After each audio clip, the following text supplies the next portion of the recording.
Então, bem-vindos a todas e a todas no Núcleo de Estudos Espíritas da... Eita, hoje rolou. Núcleo de Estudos Espíritas Casa do Caminho. Hoje estamos com a nossa querida Fátima, 11 de abril. Sejam todos envolvidos com muito carinho e amor. Sim, Fatinha, dá para se ver sim. É porque quando eu coloco a tela inteira aqui, aparece a tela inteira, entendeu? Mas eu acho que eu vou fazer uma coisa aqui. Deixa eu ver. Pronto.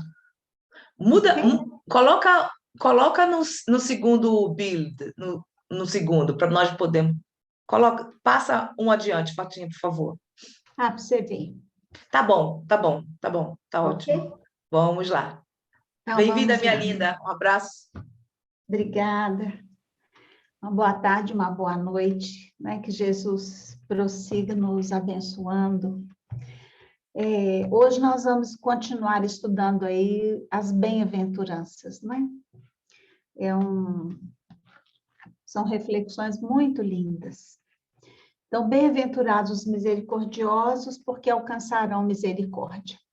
Então, fui buscar lá o significado da palavra misericórdia. Então, ela tem uma origem latina. Miserere, ter compaixão, e cordis, coração. Toda palavra que tiver cordis, né? Vem do coração aí. E então, o que é ter compaixão? Ter compaixão do coração significa ter a capacidade de sentir aquilo que a outra pessoa sente, aproximar seus sentimentos dos sentimentos de alguém e ser solidário com as pessoas. E o Dalai Lama ainda fala que compaixão sou eu desejar que o sofrimento do outro termine, acabe. Então, é muito amplo isso, quando Jesus fala que bem-aventurados os misericordiosos. E o que os espíritos dizem?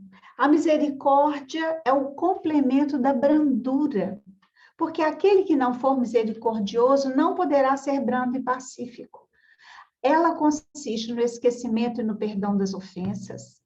Sendo assim, a capacidade de amar e operar no bem está na base de todo o sistema de elevação para Deus. Só é misericordioso quem já é brando e pacífico, porque se não for brando e não for pacífico, nós entramos na escala do julgamento. Se a gente não tomar cuidado, nós nos tornamos juízes muito severos. E precisamos de sair desse lugar. Porque, independente da razão ser boa ou ser ruim, todo mundo faz alguma coisa por alguma razão, por algum motivo. Então, a gente precisa de começar a compreender isso. E podemos fazer essa pergunta para nós, né? Como é que anda a minha misericórdia de 0 a 10? 0 é nenhuma, 10 é o máximo. Aonde que eu estou nessa escala aí evolutiva? E Humberto de Campos, então, vai falar, nos informar, né, o que é ser misericordioso.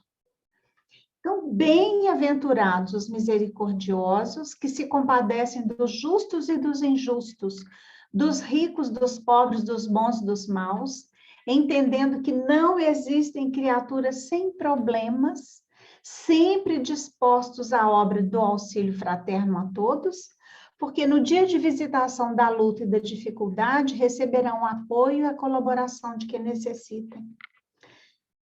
Então, seja lá quem tiver na nossa frente, seja lá o que Deus está nos mostrando, quem que Deus está nos colocando na nossa vida, eu deveria estar disponível. Quando Madre Teresa fala que ela é um simples lápis na mão de Deus, isso é de uma beleza assim ímpar.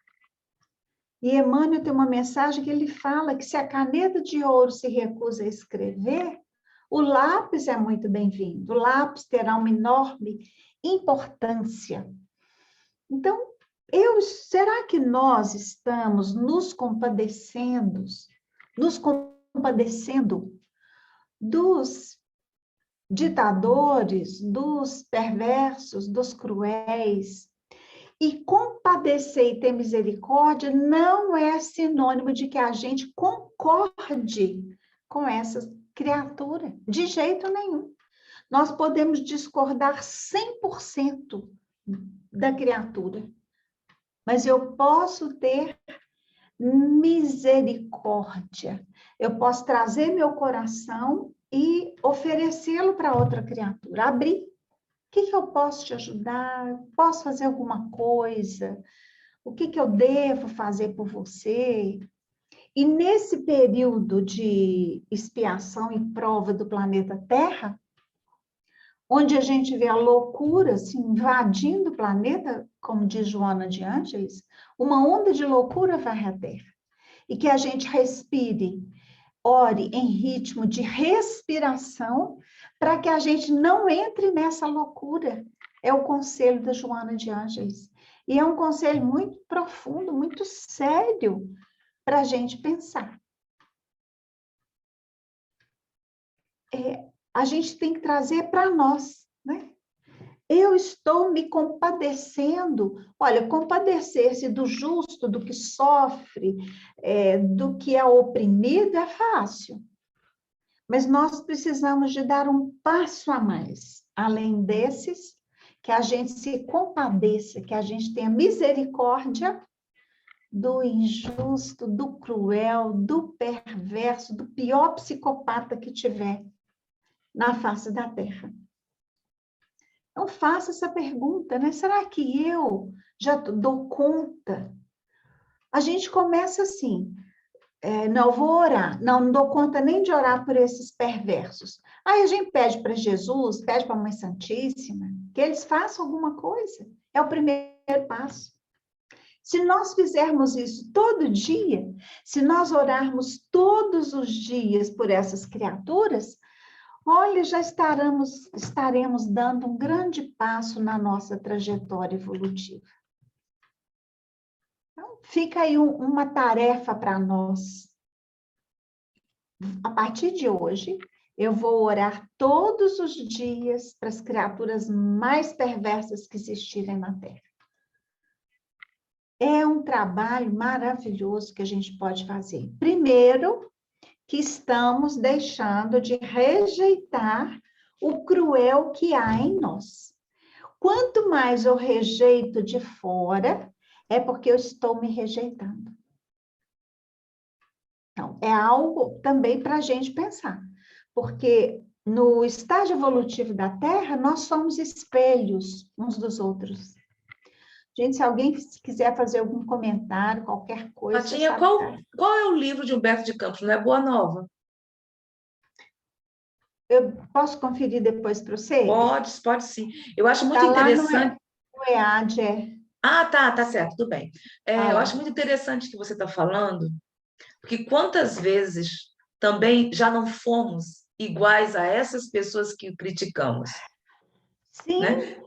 Assassinos, tantas outras coisas. E você falou, nós somos o espelho. Então, aquilo que nos dói, que nos toca, por quê? Eu estava realmente refletindo sobre isso, porque eu fiz algumas regressões e, meu Deus do céu, só Jesus na causa. e tem outra coisa, né, Zé? Hoje a gente não mata criaturas, Pois é. mas a gente mata sonho dos outros quando eu tiro a esperança. Eu posso continuar sendo uma assassina, só que agora de uma forma muito sutil. Hoje a gente não vende mais as indulgências, mas se eu desejar que o outro me aplauda na tarefa que eu faço espírita, eu estou vendendo objeto sagrado. Veja como é que é sutil. Por isso é que nos incomoda. Porque não cometemos esses assassinatos horríveis que a gente vê. Ótimo, já evoluímos. Mas cometemos pequenos assassinatos ainda, né? Entre aspas aí, que para a sociedade não é assassinato, mas perante a lei divina é. Imagina, chega alguém com você no auge do entusiasmo, que está com um projeto, aí você vai e joga um balde de gelo. Você pode matar aquele sonho. É um assassinato. O filho que está ali do lado, aí a gente acha que o drogado é só o filho do vizinho. A minha amiga reuniu todas as amigas e disse assim, olha, meu filho que anda com o filho seu está usando droga, está usando maconha. Então, cuidado, eu estou avisando, porque se fosse o contrário, eu queria que me avisassem. Todas cortaram relações com ela, e disseram que era o filho dela, o delas não. E passado algum tempo, todos estavam usando droga. Então, pensa, é uma forma de matar, porque eu excluo o outro é que não presta, o outro é que é drogado, o meu não. Mas olha o tempo que eu já perdi de tentar ajudar esse filho.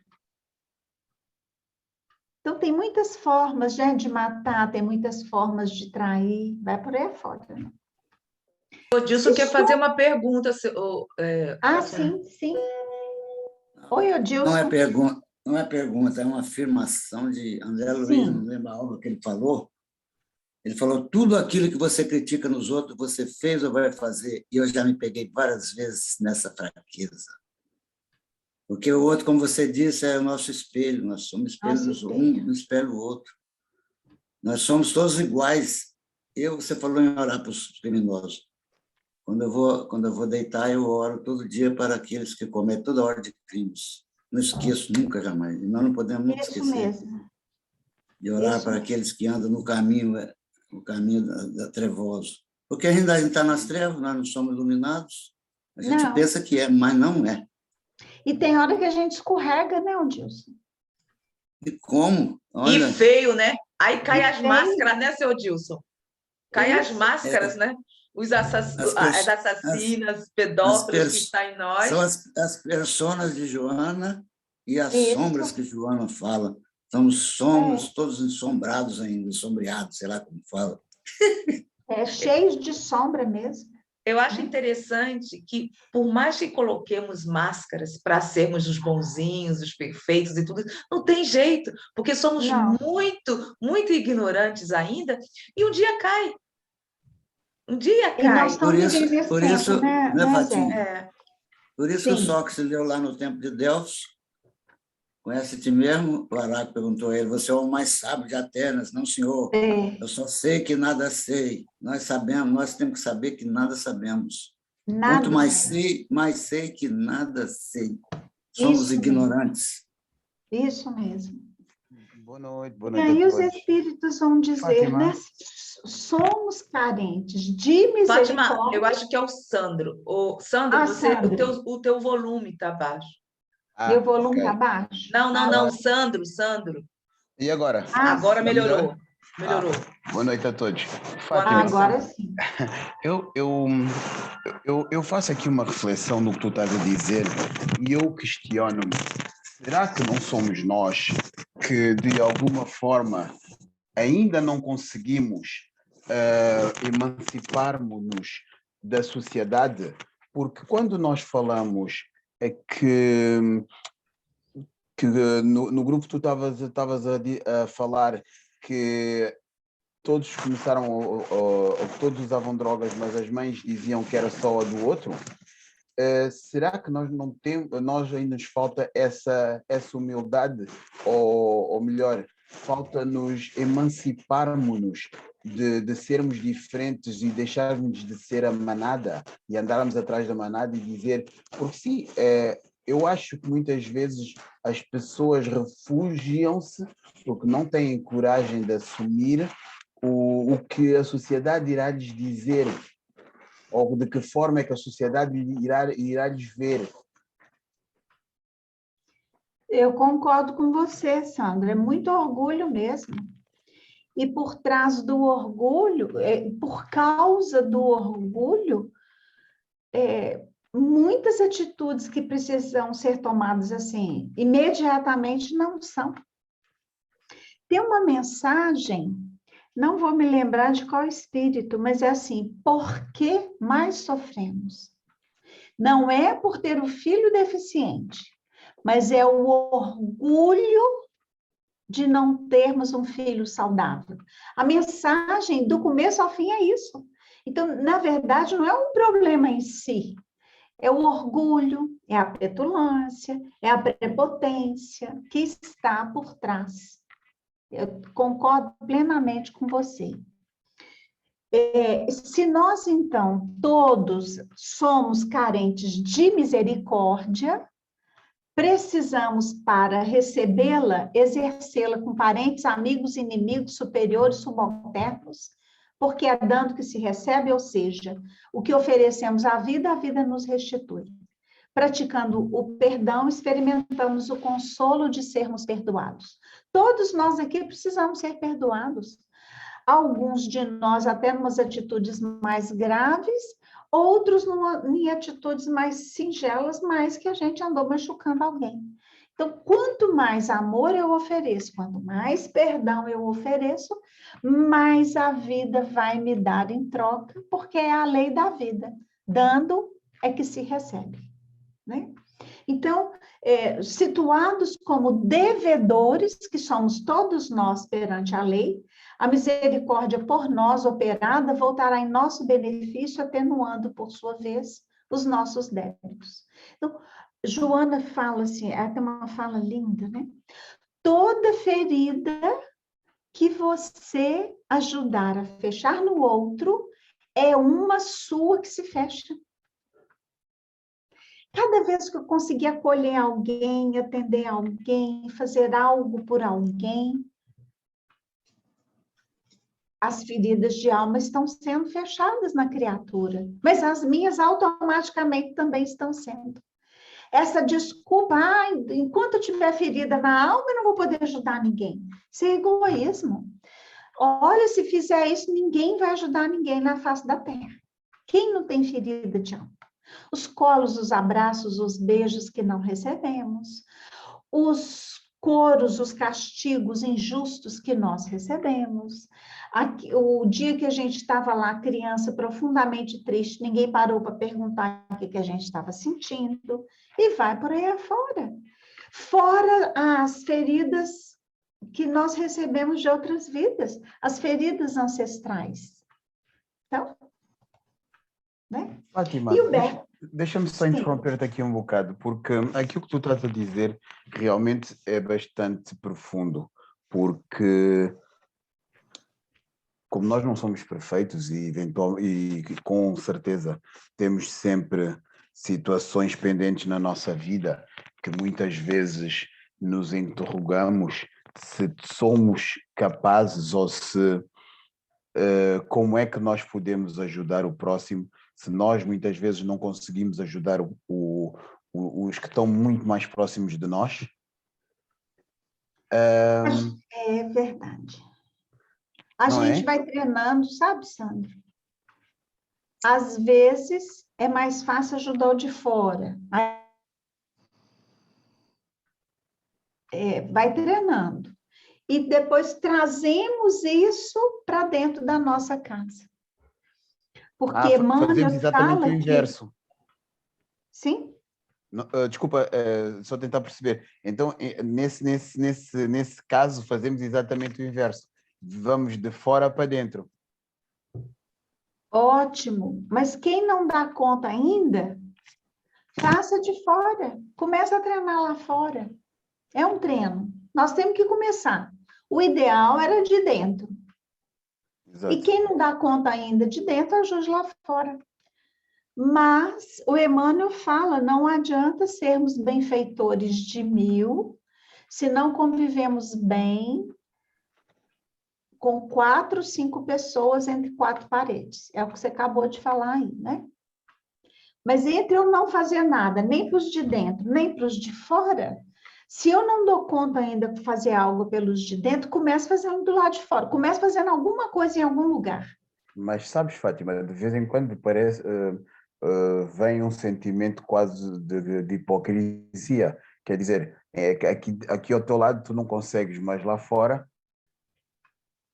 tu consegues. É até um género de uma bipolaridade um bocado estranha mesmo, não? É estranho, é estranho.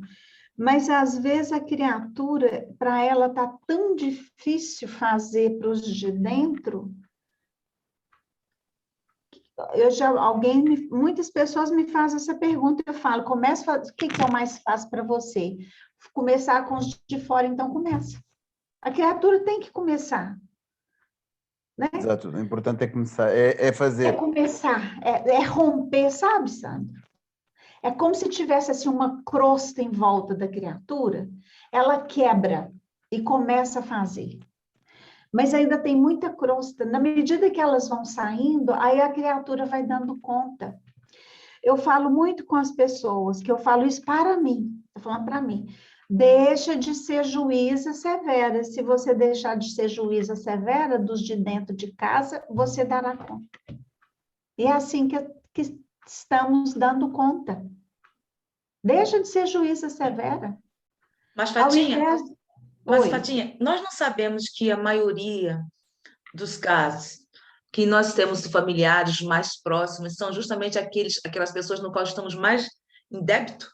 Então, também Sim. a sintonia fica meio complicada, porque muitas vezes encontramos irmãs fora de casa e nós aprendemos os nossos maiores inimigos estão realmente do nosso lado. Do nosso lado.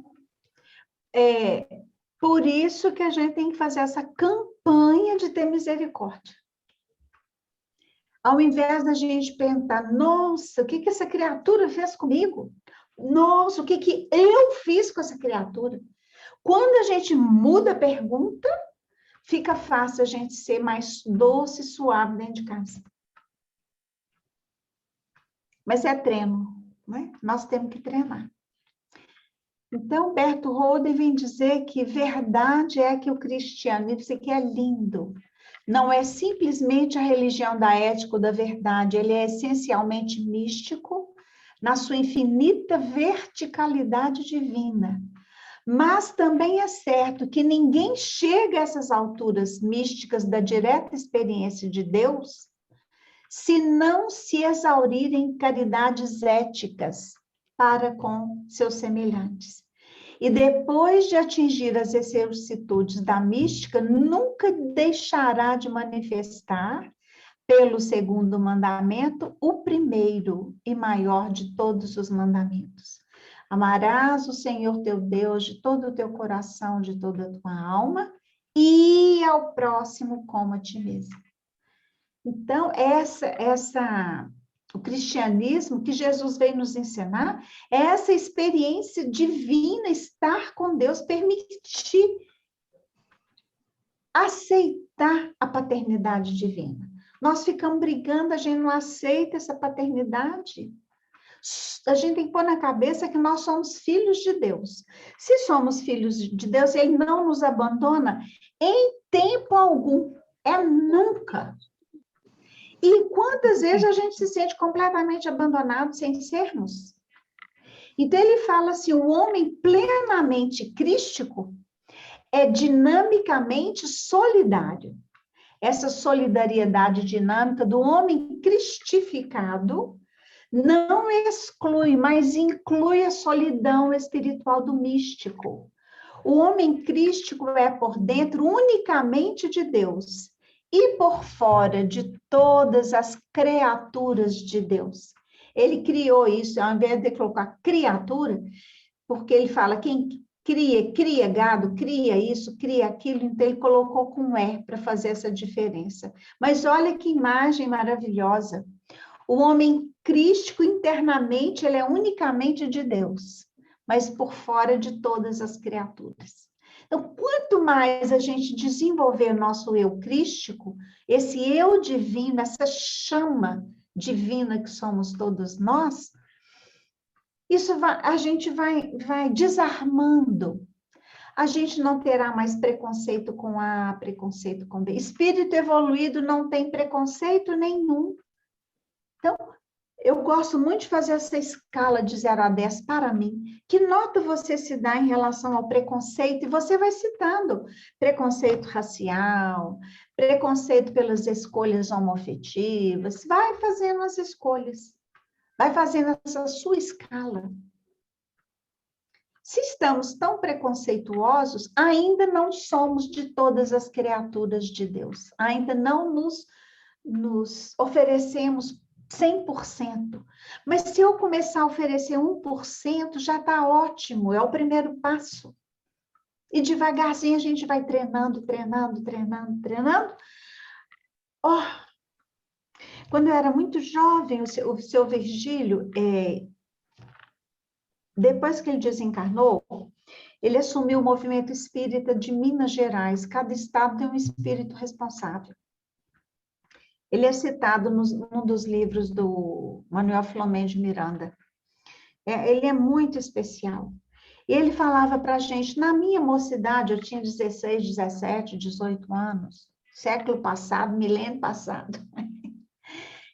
Ele falava, gente, vamos fingir que a gente é bom. Até um dia que a gente não é bom, mas nós vamos agir como se fôssemos, que aquilo vai se tornar natural. Eu acho isso formidável. Então, não somos bondosos ainda, não, mas nós vamos agir como se fôssemos. Aí, Sandro, pode aparentar ser hipocrisia, mas não é. É um treino. É um treino. Não, mas quando eu falo em hipocrisia, é para nós mesmos, no nosso eu, no nosso íntimo. Sim. Então, olha que conselho maravilhoso que ele nos deu, né?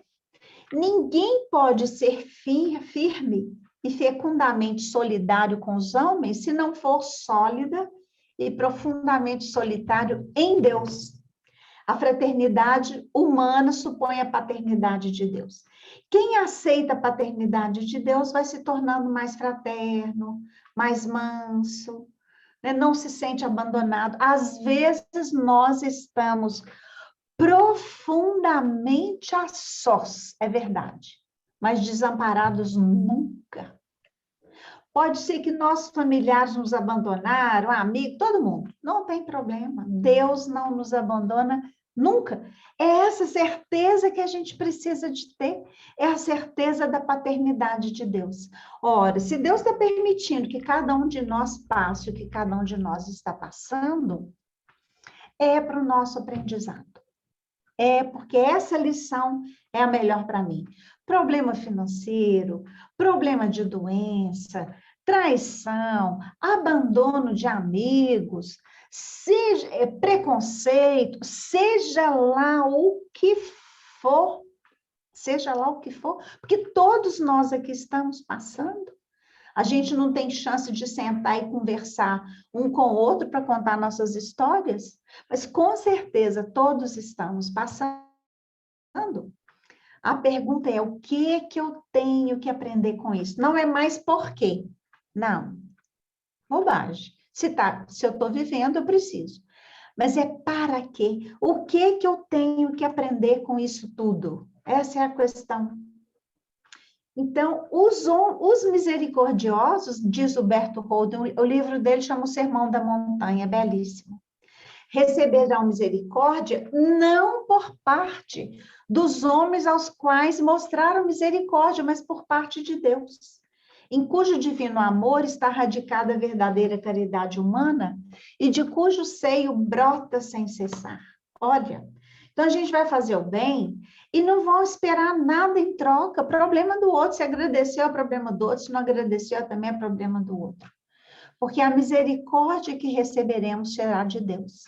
Então, existe uma lei cósmica que produz infalivelmente o enriquecimento do homem, que em si mantém permanentemente uma atitude doadora, que está sempre disposto a doar do que tem, a dar do que é, isto é, ajudar os seus semelhantes com seus objetos que possui e com o amor do próprio sujeito que ele é. Porque, às vezes, nós não temos nada para dar materialmente para aquela criatura. Uma vez, Divaldo perguntou, né? Ele pensou, meu Deus, eu não tenho nada aqui. E Joana disse, você pode abraçá-lo, essa pessoa. Abrace esse irmão. A gente se doa. Se precisar de coisas materiais e a gente pode, às vezes a gente não pode, a gente faz campanha. Aqui a gente faz muita campanha, porque com esses problemas que estamos vivendo, né? Muita chuva que a gente teve, muita gente perdeu muita coisa, perdeu tudo, tudo, tudo. Barraco que caiu, água que invadiu. A gente vive muito isso aqui no Brasil. E eu, particularmente, eu não tenho dinheiro para ajudar esse povo todo, é uma multidão, mas a gente faz campanha com aqui, ali. De repente, o dinheiro está aí. Mas sempre podemos doar de nós mesmos, com o amor do próprio sujeito que ele é, com o amor que você tem. Você pode ajudar muito e ser muito misericordioso. Pode alguém fazer o bem sem ser bom, porque esse bem é apenas um objeto, mas ninguém pode ser bom sem fazer o bem. Olha que coisa bonita. Pode alguém fazer o bem sem ser bom, porque esse bem é apenas um objeto. Mas ninguém pode ser bom sem fazer o bem, porque esse ser bom é próprio do sujeito que, como o próprio vocábulo diz, subjaz por debaixo, como causa a todos os efeitos que objazem de fronte ou de fora. Então, eu conheço, aqui tem uma grande favela, tem um traficante tenebroso, e precisava de acabar com baile funk, porque vocês imaginam que em plena pandemia, com baile funk, era uma loucura, 5.000 jovens. E ele pôs uma faixa assim, ai de quem se reunir aqui para baile funk, estamos numa pandemia. Acabou, olha que maravilha. Foi uma maravilha.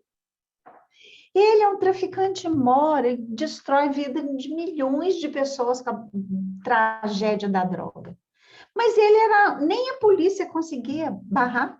Dispersava e ia embora. Eles viravam as costas, a meninada toda voltava. O traficante conseguiu. Uma coisa boa. Ele fez um enorme bem? Fez. Mas ninguém pode ser bom sem fazer o bem. Esse é o nosso lema. Se eu quero ser boa, então eu tenho que estar sempre fazendo o bem. Os misericordiosos que Jesus proclama bem-aventurados não são pessoas eticamente boas, fazedoras do bem, mas são criaturas misticamente perfeitas, experientes de Deus. E por isso, essencialmente boas. A criatura é boa já de dentro para fora. Ela não precisa ficar, gente, eu estou fazendo bem, olha para cá, eu que estou fazendo bem. Isso é orgulho. Pessoas serão beneficiadas? Serão. Deus aproveita tudo. Mas na contabilidade divina, o que é anotado? A intenção. Se a minha intenção é aparecer, vai ser anotado isso lá. Não foram as criaturas beneficiadas, não. A minha intenção era aparecer. Quem viveu misticamente o Deus do mundo, vive eticamente com todo mundo de Deus. Olha que fala linda. Vive eticamente com todo mundo de Deus, porquanto a profunda vertical da mística produz necessariamente a vasta horizontal da ética.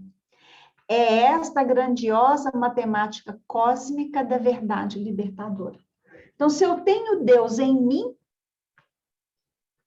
eu estarei pronta para oferecer-me aos outros, seja lá onde que eu estou.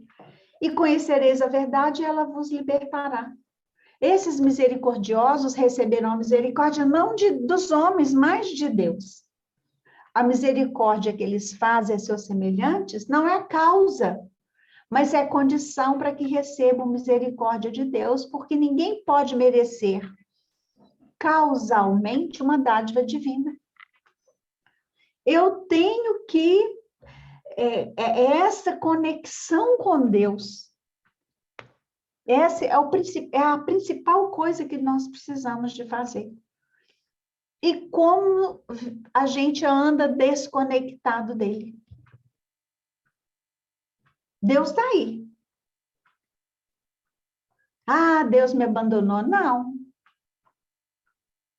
Deus não nos abandona nunca. A gente é que não quer nem saber de Deus mais. Né? E quem espera recompensa, pagamento pelos benefícios que presta à humanidade é egoísta, é um mercenário. Ainda que esta recompensa consista apenas do desejo do reconhecimento ou gratidão. Esse desejo não deixa de ser egoísta e mercenário e tolhe ao homem a gloriosa liberdade dos filhos de Deus, tornando-o escravo, prisioneiro de uma prisão muito perigosa, porque sumamente sutil, aparentemente justificada, como é o desejo da gratidão.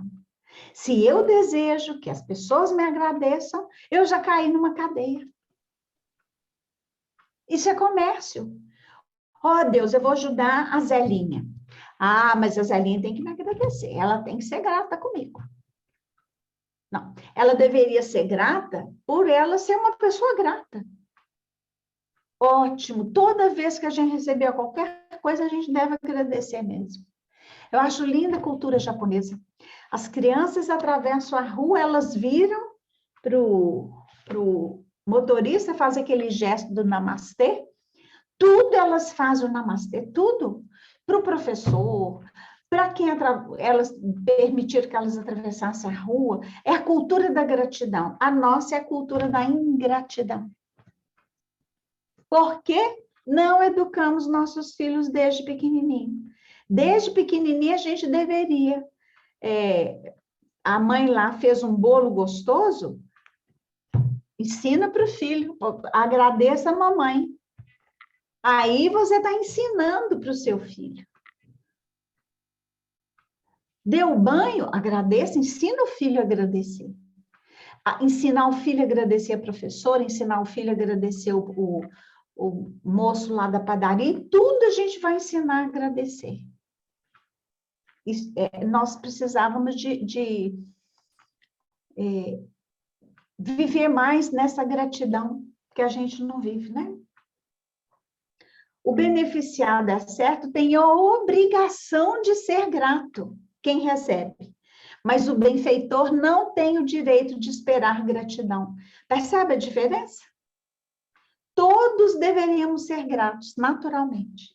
Mas quem faz o bem não tem que esperar. Com esse desejo, por mais secreto e bem camuflado, ele inutilizaria sua ação e tolheria a si mesmo a liberdade. Porque se a minha intenção é receber gratidão, é isso que será anotado na contabilidade divina. Olha, aí a gente faz outra vez a tabelinha de 0 a 10, de 0 a 10. Como é que anda o nosso desejo de receber gratidão? Nessa escala, 0 é nenhuma, 10 é o máximo. Fátima, como é que a gente anda? Na hora de receber, nós estamos sempre com vontade. Na de dar, às vezes, é que é difícil. São os treinos, né, Sandro? Uhum. E se é difícil doar, porque a gente é egoísta. Exatamente. Aí volta lá no Livro dos Espíritos, né? Qual é a maior chaga da humanidade? O egoísmo. Se a gente passar tudo no funil, o que sai por último? A causa é o egoísmo. Né? Então quer dizer que o deserto é um deserto infinito, esse nosso deserto do eu mesmo, porque a busca é incessante. Porque cada vez mais que buscamos, mais nós vamos apercebendo de todas as lacunas que ainda temos. Isso mesmo. Então, por isso, não exaltam louvores.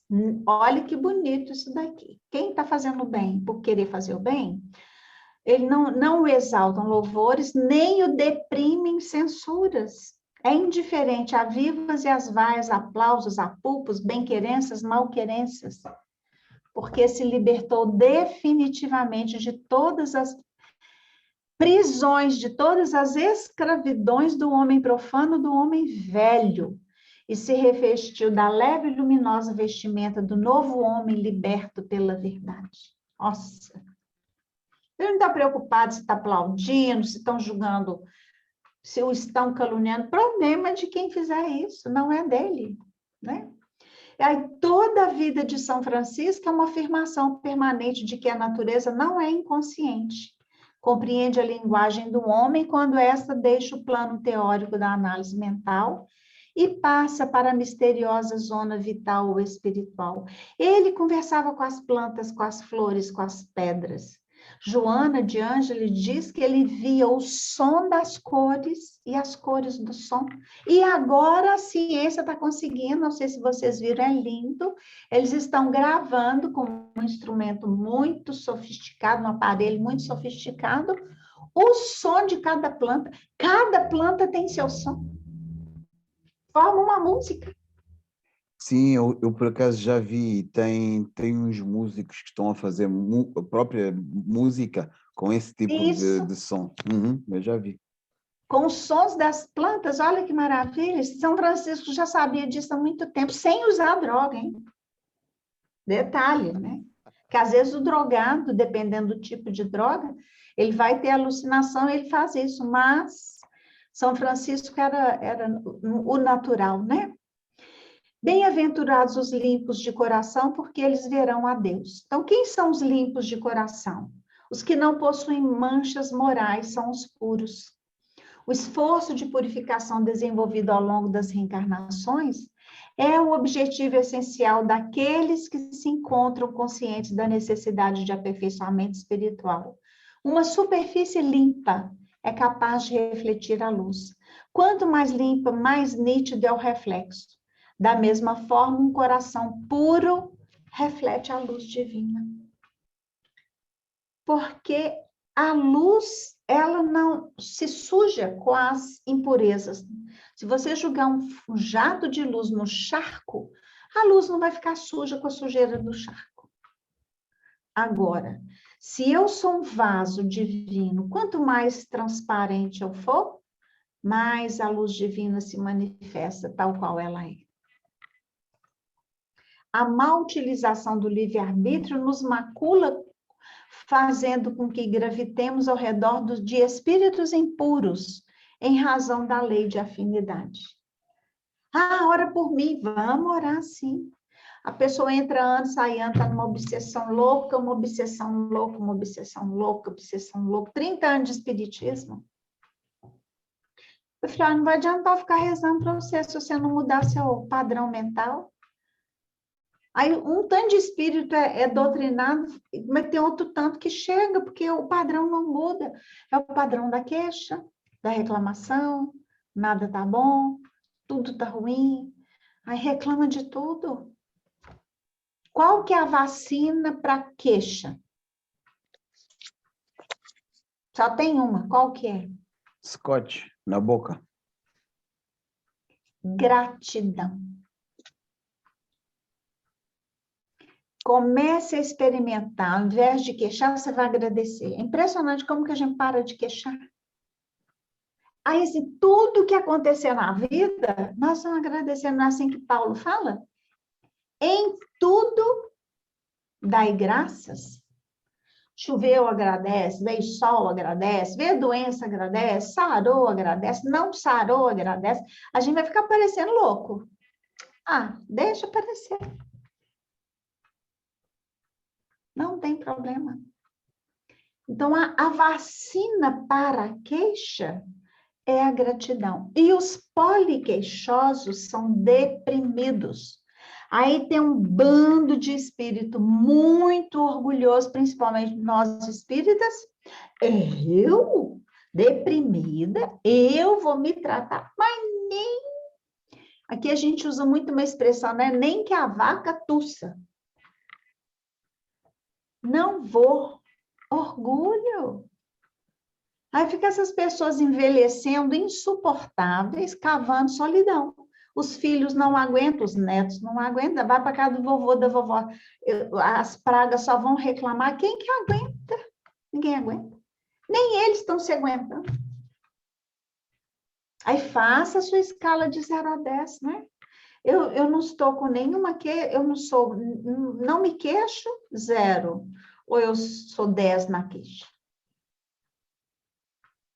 Não, eu estou muito chata. Deus vai se tratar.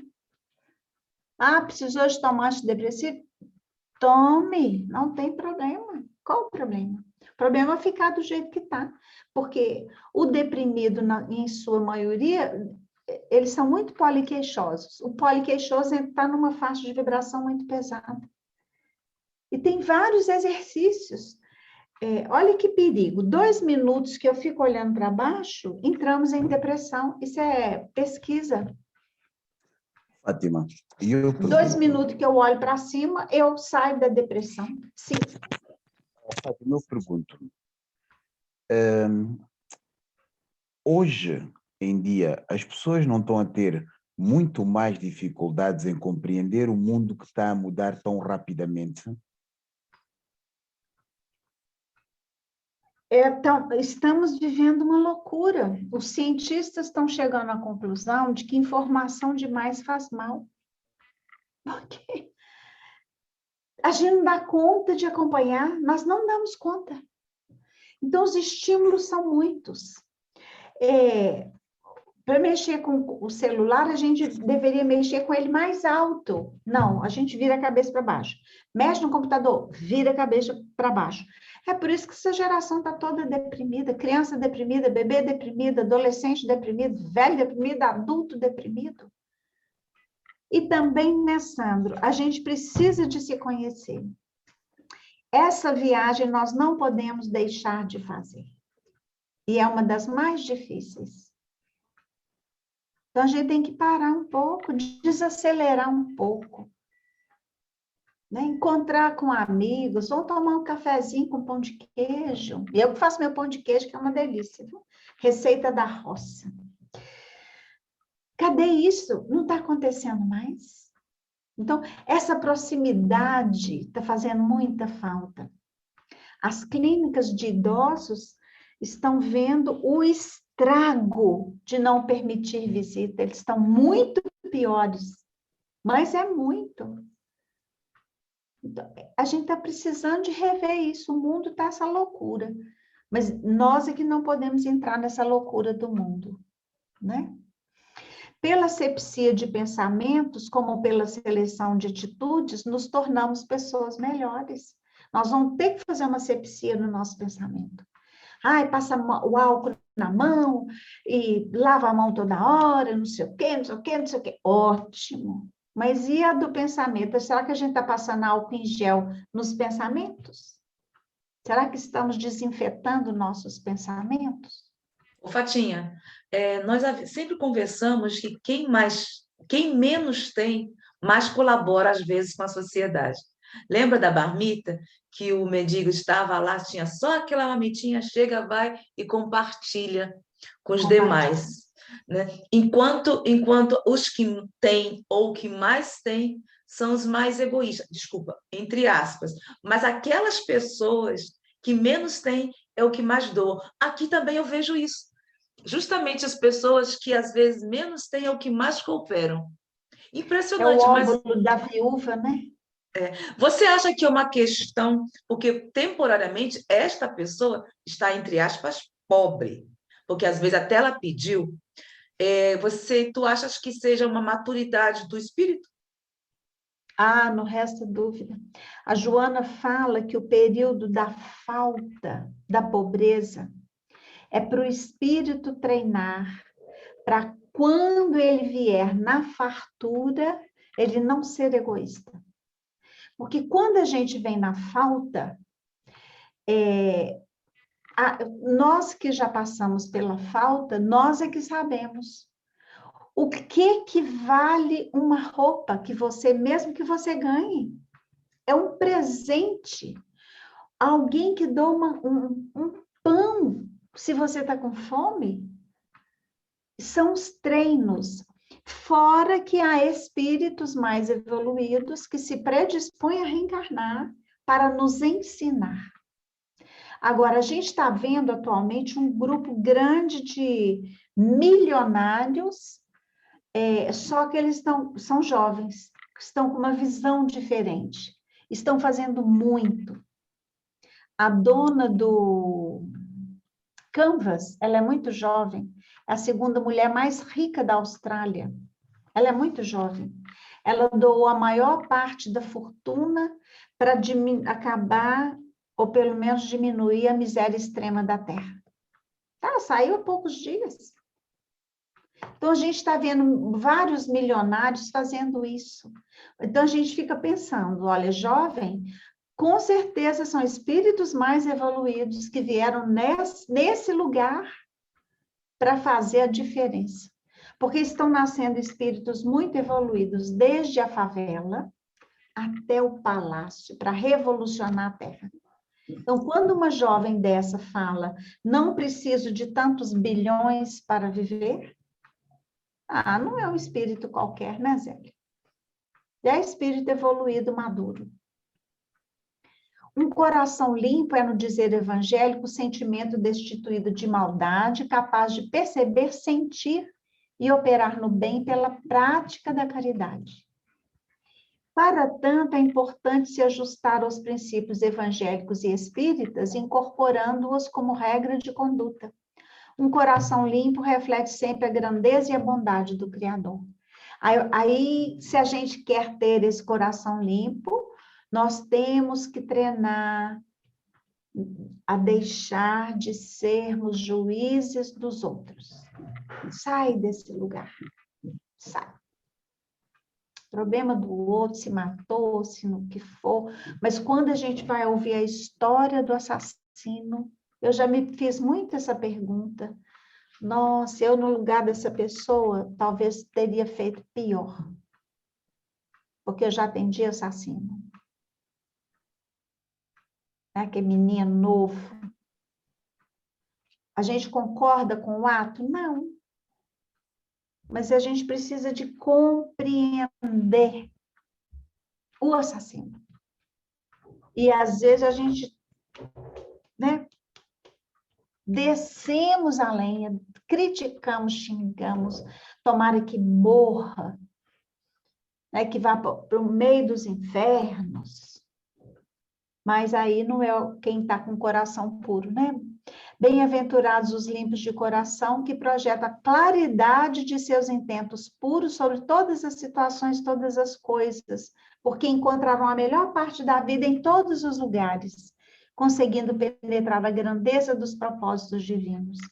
Quando eu penso no Chico, no Divaldo, que atenderam milhões, milhares e milhares e milhares de pessoas, cada história mais sofrida do que a outra, nenhum dos dois julgou. Pelo contrário, ofereceram o que eles tinham de melhor, porque tem o coração puro, né? E o Berto Holden fala que o puro de coração é o que se libertou não só dos objetos externos, mas do sujeito interno, isto é, daquilo que ele idolatrava como sendo o seu sujeito, o seu eu, embora fosse apenas o seu pseudo-eu, o seu pequeno ego físico-mental. Então, o que é puro de coração tá se limpando das sombras, do ego, né? Então, é o eu crístico que começa a mandar. Mahatma Gandhi, quando ele observava a impureza, o egoísmo, então, ele fala, a impureza quer dizer egoísmo, e pureza significa o oposto, que é o amor universal e a solidariedade cósmica. Isso é que é ter o coração puro. Deixar o amor pulsar, né? Deixar o amor falar. Os demônios do evangelho são constantemente chamados de espíritos impuros, porque são egoístas, tanto assim que procuram apoderar-se de corpos humanos, desequilibrando-os física e mentalmente, só para gozarem de certo conforto pessoal que esta obsessão lhes dá. Esse egoísmo é chamado de impureza. E Gandhi, quando ele não conseguia fazer prevalecer seus ideais entre os indianos, né, renitentes, ele se recorria à purificação do seu eu. Ele fazia oração e jejum, porque atribuía essa falta de força espiritual ao seu egoísmo. Para ele, egoísmo era impureza, fraqueza, ao passo que o amor era a pureza e a força. Então, ele libertou a Índia, sem dar nenhum tiro, nada. Ele pediu para um inglês aquele livro de capa preta, e depois que ele leu, ele disse, bem se vê que o inglês não é cristão, porque se fosse, jamais teria feito com a Índia o que fizeram. E se todos os livros não deixassem de existir, se todo o evangelho não existisse, só existisse as bem-aventuranças, seria suficiente para transformar toda a terra. Que é a maior carta magna, né? O egoísta impuro não pode ver a Deus, que é o amor puríssimo. O egoísmo, portanto, a egolatria equivale a uma cegueira mental entre Deus, amor, e o homem egoísta se ergue, por assim dizer, uma muralha opaca que intercepta a luz divina. Enquanto o homem não ultrapassar as estreitas barreiras do seu ego personal, está com os olhos vendados, separados de Deus por uma camada impermeável à luz, que é a impureza do coração. Então, o que nos coloca, né, entre nós e Deus é essa impureza do nosso coração. Então, o que eu tenho feito com esse meu coração? O que eu tenho feito com a dureza da minha alma? Porque as pessoas endurecidas que julgam demais vão receber isso da vida, não tem outro jeito. Receberão isso de volta, de filho. Né? Eu disse para uma jovem senhora que a mãe está numa clínica, já vai para 5 anos que a filha não vai vê-la. As netas não vão, as netas não ligam. Eu falei, mas peça às suas filhas para ligarem 2 minutos por semana. Não, elas têm pouco tempo, elas têm que estudar. Então, ligue você, pelo menos 2, 3, 5 minutos. Eu estou muito ocupada. E eu disse para essa mãe, minha filha, você sabe o que há de mais grave nisso tudo? Você está ensinando para suas filhas como é que a filha cuida da mãe. Que é isso? Eu sou diferente da minha mãe, que ela odeia essa mãe. São inimigas mesmo. Mas ela não perdoa de jeito nenhum. Né? Então, ela está ensinando para as filhas como é que trata a mãe. Minhas filhas jamais farão isso. Eu acho muito difícil, sabe por quê? Você está ensinando. Você está ensinando. Entender é um ato mental, mas compreender é uma atitude vital. Entender mentalmente é uma função parcial, unilateral do nosso ego humano. Compreender é uma vivência total, unilateral do nosso eu divino. Porque aí a gente compreende. Por que essa filha age assim? A mãe dela é louca. Mas eu disse para ela, olha, sua mãe é louca. Ela foi louca a vida inteira. Então, se você julgá-la como uma pessoa normal, não, ela não é louca, ela é muito má. Olha, mas a maldade é uma loucura. Uma pessoa normal não é má. Todos os argumentos ela rebate, eu não falo mais nada, porque é uma pessoa muito próxima de mim. É uma parente que eu tenho. Então, não falo mais nada. E um dia desses ela disse, nossa, eu acho que nessa vida eu não resolvi com essa mãe e depois eu acho que eu vou arrepender muito. Já podia começar a arrepender já, né, para resolver fácil. Se é difícil a pobreza pelo espírito, muito mais difícil é a pureza do coração. Pensa. Lembra? Bem-aventurados os pobres pelo espírito? Mas é mais difícil ainda a pureza do nosso coração. O desapego dos bens externos é o abandono de algo que não fez nem jamais poderá fazer parte integrante do homem. Algo que nunca foi nem pode ser realmente seu. Porque tudo aqui nosso está emprestado. Esse corpo é emprestado, a sua casa está emprestada, as pessoas com as quais nós convivemos estão emprestadas. A gente não vai levar nada disso, vai ficar tudo, né? Mas o ego personal faz parte integrante do homem. É seu, embora não seja ele mesmo. Por isso, a renúncia à sua personalidade físico-mental em prol da sua individualidade espiritual é incomparavelmente mais difícil do que a renúncia à cobiça dos bens externos. Olha que abrir mão de bem externo não é fácil. Mas agir em função desse nosso eu divino, ter esse coração puro, tirar essa parede entre nós e Deus que há impureza do coração, é mais difícil ainda. Então, a coragem de arriscar ou não arriscar esse salto mortal do ego humano para o eu divino é que divide a humanidade em dois campos. Profanos e iniciados, nos de fora, nos de dentro, cegos, videntes, inexperientes, experientes, incipientes, insapientes. É necessário que o homem sofra tudo isso para entrar em sua glória. É o nosso grande risco, nós vamos ter que pular. Nós vamos ter que dar esse salto. Sair dessa vidinha rasteira para o nosso eu divino. Permitir isso. E nós temos esses recursos. Quando estivermos na dúvida, a gente pergunta, mas o que Jesus faria agora?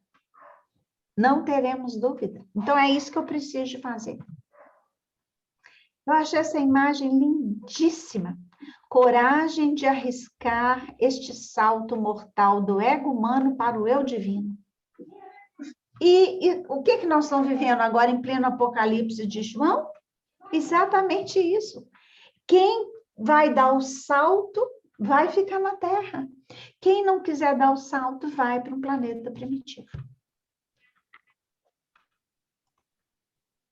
Então, é um exercício diário, vital, principalmente uma permanente atitude interna de querer servir espontânea e gratuitamente a todos. Esse clima de querer servir remove os obstáculos que existem entre nós e o todo Deus. Então, o obstáculo que tem, nós é que colocamos. Ah, não, é a Zélia que me atrapalha, a culpa é dela, ó, que beleza. Ah, é o Sandro, mas nossa senhora. Aí a turma que é extra punitiva, já viu? Todo mundo é culpado e a criatura é uma santa anja do Senhor? Não. Se eu estou convivendo com esses espíritos tão difíceis, de quem que é a responsabilidade? Minha. São aqueles que eu deixei assim ontem, que eu contribuí para esse tipo de personalidade. Agora eu vou ter que conviver. É a consequência do que eu fiz ontem. Não, aí é culpa da mãe. Eu falei que Freud vai reencarnar mulher cheia de filho. Minha vingança. Mas não é bem assim, né? E a participação do pai também é muito importante. Seja para contribuir para o desequilíbrio, seja para contribuir para o equilíbrio. Então, tudo isso nós temos que parar e pensar um pouquinho, né? Refletir um pouco. Com essas práticas diárias, a muralha opaca que se ergue entre nós e Deus se torna cada vez mais transparente, permitindo-nos a visão da grande luz. Cada vez que a gente der conta de não ser juiz, cada vez que a gente der conta de silenciar quando o silêncio é melhor, cada vez que a gente tiver coragem de falar quando os covardes se calam, estamos limpando, é como se fosse, vamos imaginar um vidro imundo, sujo, de piche. Cada atitude nossa, a gente vai tirando essa sujeira. Vai ficando meio cinza, depois cinza claro, até que um dia ele vai se tornar transparente. Acho essa imagem muito linda. O verdadeiro possuidor do mundo, do ser interno, e não do mundo ter externo. Ô, gente, tem tanta gente milionária, lindíssima, e é tão obsidiada, é tão atormentada, inferniza a vida de todo mundo. Possuir supõe ser, e até uma atitude de ser bilateral da parte do possuidor e da parte do possuído. Nós não deveríamos ser possuídos pela posse. Temos que ser o possuidor. Se eu sou esse ser que possui, eu faço o que eu quiser, eu posso distribuir, eu posso dividir. Agora, quantos são possuídos pela posse? Paramahansa Yogananda, né, ele conta no seu livro de autobiografia, um yogi, que o grande botânico da Califórnia, o Lutero, falava às flores e dela conseguia novas formas e cores, até o abandono de espinhos por sugestão espiritual. Tanto que o retrato que fazem dele é esse daí, né? Olha que coisa maravilhosa. Ele conversava com as flores, conseguia novas cores e já sem espinhos. É para ter muita sensibilidade, né?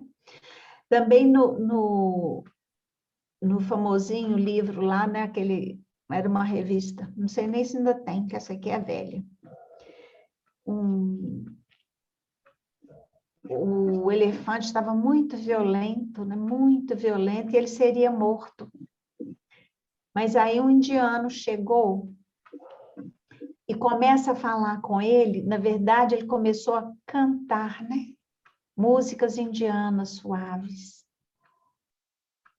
Bem suaves. E o elefante acalmou e não foi morto. E teve um ato semelhante num circo, que o elefante ficou muito furioso, estava muito perigoso. E quando esse outro indiano chega e começa a cantar músicas suaves, suaves, o elefante acalma. Para a gente ver o poder, né? Que poder que tem de um coração bom.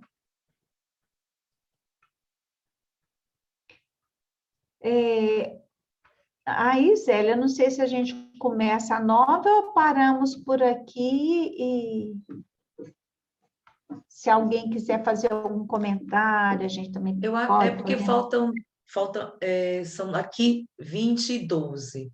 Então, seria melhor deixarmos para a próxima, né? Porque vai ter, Né? eu acho. E podemos conversar A sobre gente isso. volta lá no nosso. Isso. Esse. Quem falou? Não sei, eu acho que é o Sandro que está muito emotivo, olhando pro elefantinho. Dona Zélia, estás a puxar. Não, É. mas está, essa explicação magnífica, que como sempre, Fátima, sem dúvida. E eu acho que quando nós estudamos, nós, apesar de queremos ajudar o próximo, mas nós ajudamos e somos obrigados a fazer essa introspeção contínua, que estávamos há bocado a falar, porque sem dúvida, é o trabalharmos nós mesmos. Isso. Eu acho que realmente esse é um dos grandes segredos do Espiritismo, porque nós, com esse coração puro, poderemos realmente ver o que temos realmente que ver.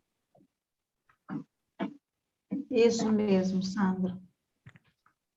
Essa coragem, eu falo que quem resolve fazer terapia tem que ter muita coragem e muita humildade.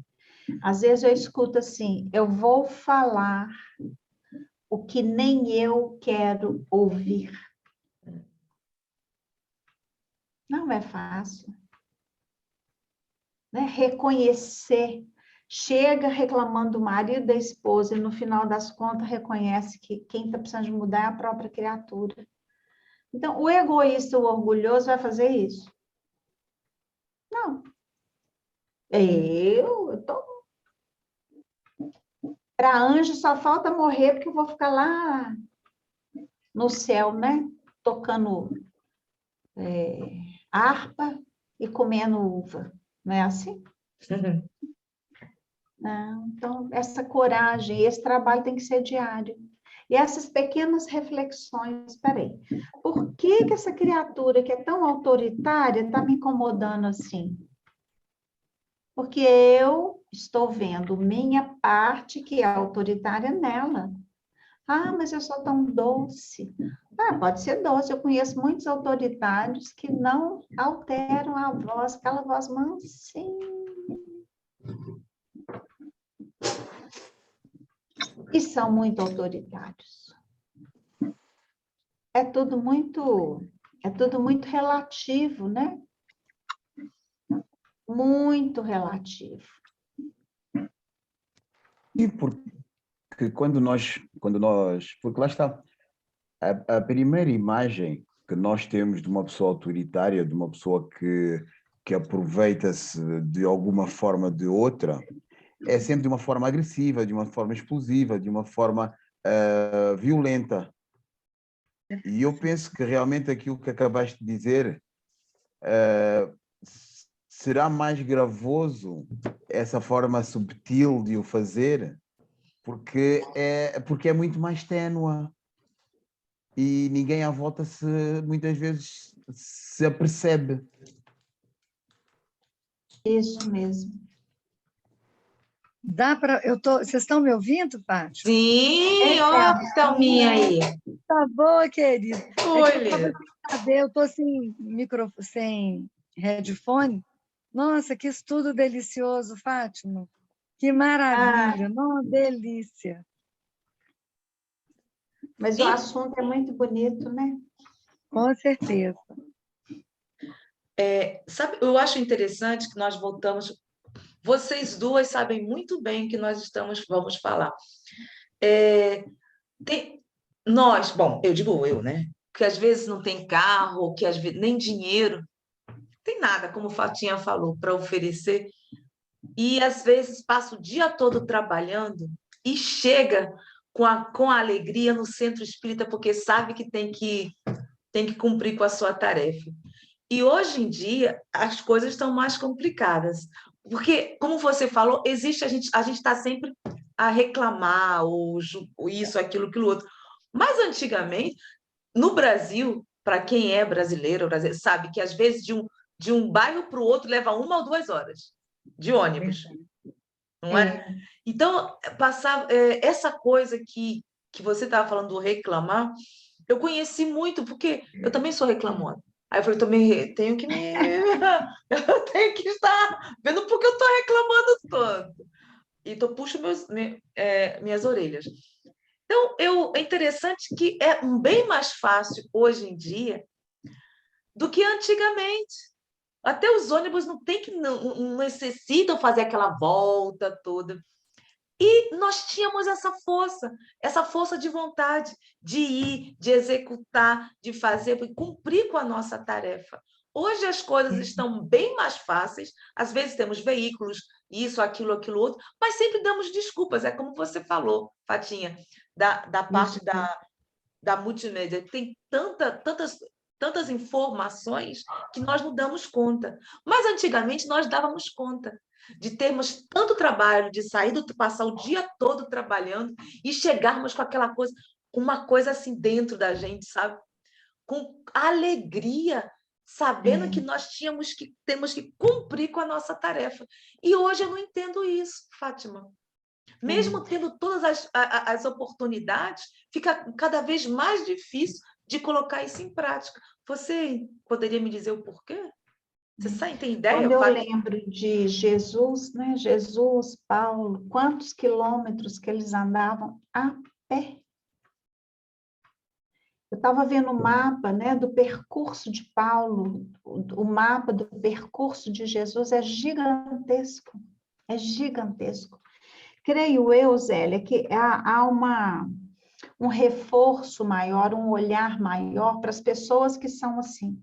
E não há propaganda das pessoas que estão vivendo as mesmas dificuldades, mas agem o oposto. Então, você vê, qual rede de TV que está anunciando que nós estamos aqui estudando os ensinos de Jesus para nos melhorar? Não tem. Mas se tivesse alguém matando o outro, teria. Também tem esse fator, essa propaganda do negativo, que a responsabilidade é de quem assiste, porque o dia que não tiver plateia, eles vão ter que mudar os programas de TV e rádio e tudo mais. Eu acho que isso acontece muito, Zé, muito. Mas não é educação, não. Não é educação, porque, por exemplo, para poder chegar em algum lugar, eu tinha que contar moedinhas. Eu falo muito para o pessoal, eu tinha que contar moedinhas. Se eu perdesse uma moedinha daquela, eu não tinha como voltar. Você não teria ia como voltar. Então, tem a ver a educação, porque o que eu vejo é muito dar um material e deixar os filhos mais cômodos, a maior parte. É aquela coisa que às vezes trazemos. Eu não quero que o meu filho sinta dificuldades, mas às vezes o amor também é saber dizer não. Sim, não resta a menor dúvida. Na verdade, né, a violência que há no mundo, quem ensina são os pais. É a pesquisa feita. É uma pesquisa bem dolorosa, mas ela é real, né? A origem do mal, a ciência do mal. O livro está em inglês ainda, não foi traduzido para o português. E ele fala disso, né? Quem ensina os filhos a ciência do mal são os pais. O preconceito, tudo sai de dentro de casa. Então, daí a importância, a gente volta lá na fala do Sandro, lá do começo, a importância da gente treinar esse fazer o bem dentro da nossa casa. Meu filho, me desculpa, eu fui meio agressiva com você. Muito obrigado. Você pode fazer o favor de pegar o copo e não sair dando ordens? Então, por favor, dá licença, muito obrigado por tudo. A sociedade estaria bem melhor. Isso é fato. E também não podemos esquecer, né, Zélia, que um grupo gigantesco de espíritos muito evoluídos já reencarnaram, estão reencarnando e vão continuar a reencarnar, e juntos muitos espíritos bem primitivos estarão reencarnando, que é a última chance, né? Ou melhora ou vai para o planeta primitivo, vai mudar de escola. Então, isso aí também é muito importante. Mas o principal são os exemplos de dentro de casa. É o que mais vai influenciar em nossos filhos, é isso. Então, mas a rebeldia que existe no caso também tem a ver com o espírito. É o ser também. Tem a cota do espírito e tem a cota, porque eu conheço pais que é o contrário, eles fazem de tudo, gentis, amorosos, presentes, não terceirizaram afeto, não pagaram pessoas para oferecerem afeto para os filhos, e os filhos são umas pestes. Aí você vê que é o espírito. O espírito está jogando fora um presente que Deus está oferecendo. Joana fala assim, Deus põe e o homem dispensa, né? O homem dispõe. Então, Deus oferece esses pais maravilhosos e esses espíritos rebeldes não estão aproveitando disso tudo. Vai na conta dele. Mas não cairá na conta dos pais, né, Zélia? Os pais estarão tranquilos. Agora, os pais que foram negligentes vão pagar um preço muito alto. Não tem jeito. vão receber tudo isso quando o filho lá tiver adolescente e adulto. Fora o que vão ter que responder para a vida, que vão precisar de voltar com esses espíritos para colocá-los nos trilhos novamente. Fatinha, já passamos 5 minutos, mas eu gostaria que você, como psicóloga, que você tem muita experiência em lidar com vários tipos de pessoas, de seres, deixasse uma mensagem para os jovens, para os pais, vamos dizer, principalmente para os jovens, que se sentem que se sentem deixados de lado, ou que se sente que falta alguma coisa. Você poderia deixar uma mensagem para esses jovens, por favor? Quando eu atendo jovens assim, eu falo muito para eles, né? Mesmo que você tenha recebido pouco dos seus pais, eles te deram a bola de ouro, que é a fala do Hellinger, que é a vida. Então, agradeça a eles pela oportunidade da vida. E busque um grupo de jovens de qualquer religião. Às vezes você não está querendo religião, de alguma filosofia de vida boa. Faça parte, seja bom, faça algo por alguém, que a sua vida vai se transformar da água para o vinho. Então, eu sou voluntária numa creche, há uns anos atrás, a gente atendia de 3 meses a 14 anos. E eu vi muito adolescente mudar completamente a vida. Nasceram na favela, no meio de briga de gangue, tráfico de droga, assassinato, e nós os levávamos para visitar o Núcleo Assistencial Caminhos para Jesus, é uma obra espírita, onde as crianças têm deficiências graves, neurológicas, né, com retardo mentais muito graves.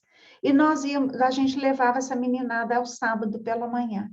E a gente viu transformações maravilhosas. As lágrimas desciam, porque um me perguntou assim, mas ele tem quantos anos? Eu falei, ó, a plaquinha dele aí. Ele fez as contas, tinha 50 anos. Mas tem 50, ele nasceu assim, eu falei, nasceu. Então, ele nunca fez o que eu faço? Não, nem nunca fará.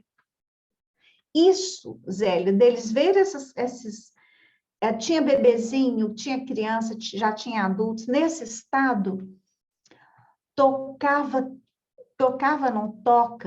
tão profundamente a alma que foi um divisor de águas. Alguns já estavam na delinquência, largaram. Então, nós temos os nossos aluninhos dessa época, formaram na Universidade Federal, a gente tem médico, tem engenheiro, tem músico, que hoje dá aula para as crianças com risco. Vale a pena. Quero dizer para essa moçada que vale a pena ser bom. Vale a pena crer num ser superior. Essa paternidade divina nos ajuda muito. E vale a pena fazer algo de bom por alguém. Esse é o caminho.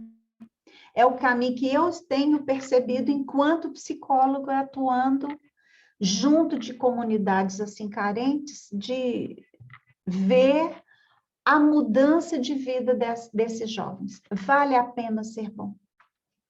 Obrigada, Fatinha. Beijo no coração. Até a próxima.